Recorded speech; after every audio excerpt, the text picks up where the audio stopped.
For each of us, there are moments in life which alter everything that is to follow.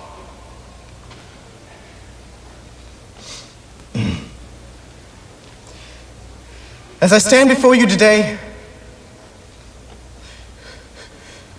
this is one of those moments.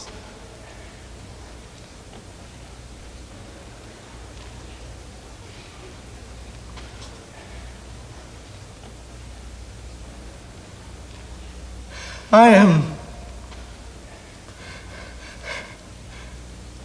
had a speech all written out, but I don't think I can go with it right now.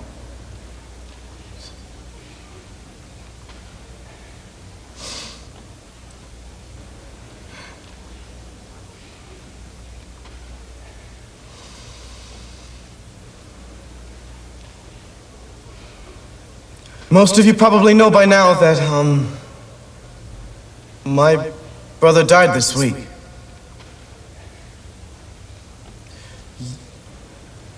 You probably don't know that it was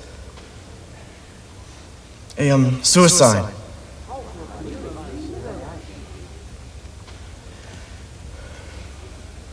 I received a letter from my brother yesterday.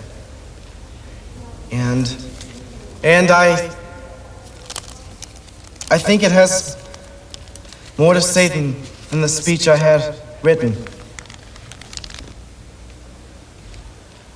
Dear Will, I am writing to explain what I have decided to do. If you can understand, then maybe you won't blame me. And then maybe you can help Mom and Dad understand that I really don't blame them either. Some people will say that I couldn't cope with the pressures of college, that I was flunking out and I couldn't handle failure. Some people will say that I couldn't handle it when I lost Karen to another guy. They'll say I couldn't stand on my own feet, that I couldn't deal with rejection. Some people will say I drank too much. But if that's true, then so do half the people I know. I'll be the first to admit that I've really screwed up my life, but that's not the real problem. The real problem is there's no reason to fix it. Believe me, I've searched for one, but somehow I have come face to face with life, and it is meaningless and empty. We have been sold some kind of promise about success and happiness, so we work our tails off so we can live in the right kind of house, in the right kind of neighborhood, drive the right kind of car, and take the right kind of vacation, and send our kids to the right kind of school so they can grow up and do the same thing all over again. But it's all a stupid, empty lie. It's as if our life is a movie. Images fade in and out, people come and go. But when the movie is finished, all that's left is an empty screen. A big zero. Nothing. We are all just a highly evolved bundle of dust. We're born, we live, and we die. And in between, we do the best we can to fill the emptiness with people and things. Mostly things. And maybe for a moment we can avoid the emptiness, fooling ourselves into thinking it isn't there. But it doesn't work. Not really. Not in the long run. You can see it in people all around you. They're hollow, just existing.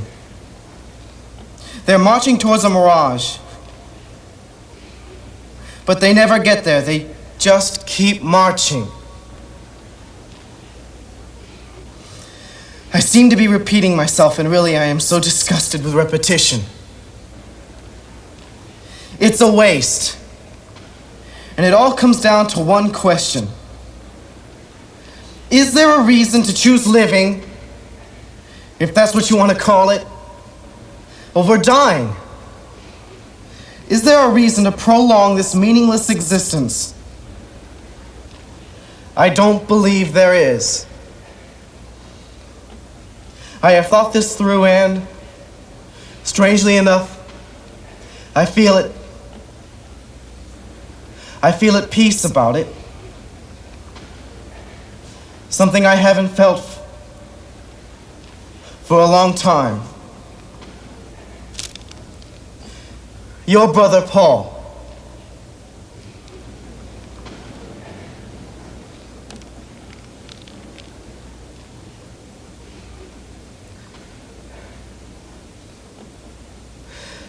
My brother was not crazy. He may have been very confused, but he was not crazy. He has asked a very important question. What is the purpose of life? A question that some of us are afraid to ask. Maybe because we're afraid we'll never find the answer. So we spend our entire lives avoiding the question. But no amount of money or of drugs and alcohol or fame or number of friends can make the question go away.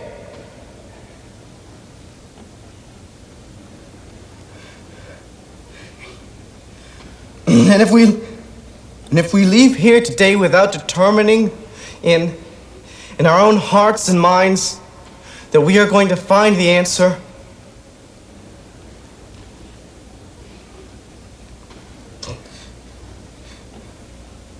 well, then we are no better off than my brother was.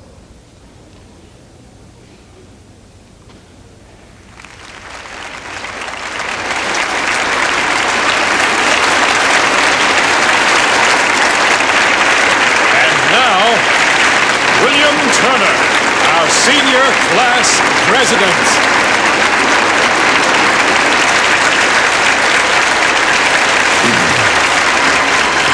And now, William Turner, our senior class president.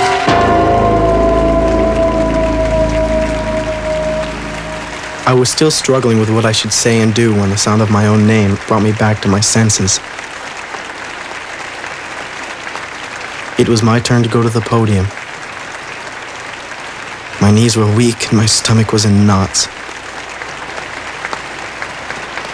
I knew then what I had to do.